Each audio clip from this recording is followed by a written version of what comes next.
सोचिए सुबह की वो पहली गर्मा-गर्म कॉफ़ी या दोपहर में वो ताज़गी देने वाली चाय और हाँ, जिम जाने से पहले वाला एनर्जी ड्रिंक। कैफ़ीन हमारी ज़िंदगी का एक ऐसा हिस्सा बन गया है कि इसके बिना दिन की शुरुआत करना भी मुश्किल लगता है ना? और आपको जानकर हैरानी होगी कि अमेरिका में करीब-करीब 90% बड़े लोग लगभग हर रोज कैफीन लेते हैं। इसी वजह से ये दुनिया के सबसे ज्यादा इस्तेमाल होने वाले स्टिमुलेंट्स में से एक है। लेकिन यहाँ एक सवाल खड़ा होता है। ये जो हमें तुरंत एनर्जी और फोकस मिलता है, इसके बदले में हम असल में क्या कीमत चुका रहे हैं? क्योंकि देखिए फ़ायदे तो साफ-साफ दिखते हैं, लेकिन कुछ छुपी हुई लागतें भी हैं जिनके बारे में जानना बहुत ज़रूरी है। तो चलिए कहानी के पहले हिस्से को देखते हैं। कैफीन और ग्रीन टी के वो कौन से फायदे हैं जो हमें अपनी तरफ खींचते हैं, और इसकी शुरुआत करते हैं सबसे पॉपुलर दावे से, फैट बर्निंग। देखिए, आज मार्केट में फैट बर्नर सप्लीमेंट्स की तो जैसे बाढ़ आ गई है, लेकिन जब बात वैज्ञानिक सबूतों पर आती है तो सिर्फ दो ही नाम भरोसेमंद लगते हैं, कैफीन और ग्रीन टी। इनके दावों के पीछे ठोस डेटा है, जबकि बाकी सप्लीमेंट्स के लिए सबूत कह सकते हैं कि उतने मजबूत नहीं हैं। अब एक बहुत ही मजेदार स्टडी हुई थी। उसमें यह पाया गया कि थोड़े समय के लिए ग्रीन टी एक्सट्रैक्ट लेने से आराम की हालत में भी फैट ऑक्सीडेशन में 24% की जबरदस्त बढ़ोतरी हुई। ये उन लोगों के मुकाबले था जिन्हें प्लेसिबो यानी एक नकली दवा दी गई थी। और बात सिर्फ मेटाबॉलिज्म तक ही नहीं रुकती। यूएस आर्मी की एक बड़ी स्टडी में ये बात साफ तौर पर सामने आई कि कैफीन दिमागी प्रदर्शन को बढ़ाने में बहुत कारगर है, खासकर तनाव की स्थिति में। तो अब वक्त है सिक्के का दूसरा पहलू देखने का। कैफीन के सेवन का एक बड़ा और वैज्ञानिक तौर पर साबित हो चुका नुकसान भी है, और वो हमारी नींद से जुड़ा है। इसे समझने के लिए हमें एडेनोसिन नाम के केमिकल को जानना होगा। ये हमारे दिमाग में दिन भर धीरे धीरे बनता है और इसी की वजह से हमें थकान और नींद का एहसास होता है। कैफीन कोई नई एनर्जी नहीं बनाता, बल्कि वो हमारे दिमाग के स्लीप सिस्टम को हाईजैक कर लेता है और इन एडेनोसिन रिसेप्टर्स को ब्लॉक कर देता है, जिससे हमें थकावट महसूस ही नहीं होती। और ये असर बहुत देर तक रहता है।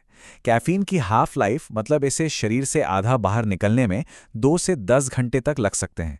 इसका मतलब ये हुआ कि दोपहर में पी गई एक कप कॉफ़ी का भी एक अच्छा खासा हिस्सा रात को सोते समय हमारे दिमाग पर असर डाल रहा होता है। और यहीं से एक ऐसा चक्कर शुरू होता है जिसे कुछ रिसर्चर्स स्लीप सैंडविच कहते हैं। कैफीन रात की नींद की क्वालिटी खराब करता है, जिससे सुबह थकान होती है, और फिर उस थकान को मिटाने के लिए हम दोबारा कैफीन का सहारा लेते हैं। ये एक कभी ना खत्म होने वाला चक्कर बन जाता है। और ये नींद की कमी कोई मामूली बात नहीं है। रिसर्च बताती है कि अगर सिर्फ एक रात 90 मिनट कम सोया जाए तो अगले दिन दिमागी सतर्कता में 1/3 तक की कमी आ सकती है।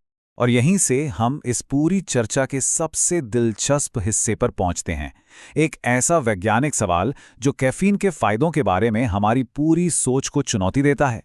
सवाल यह है कि कैफीन से जो एनर्जी महसूस होती है, क्या वो वाकई कोई असली बूस्ट है, या ये बस उस थकान और सिर दर्द को दूर कर रहा है जो रात भर कैफीन ना मिलने की वजह से होता है, जिसे हम विड्रॉल सिम्टम कहते हैं।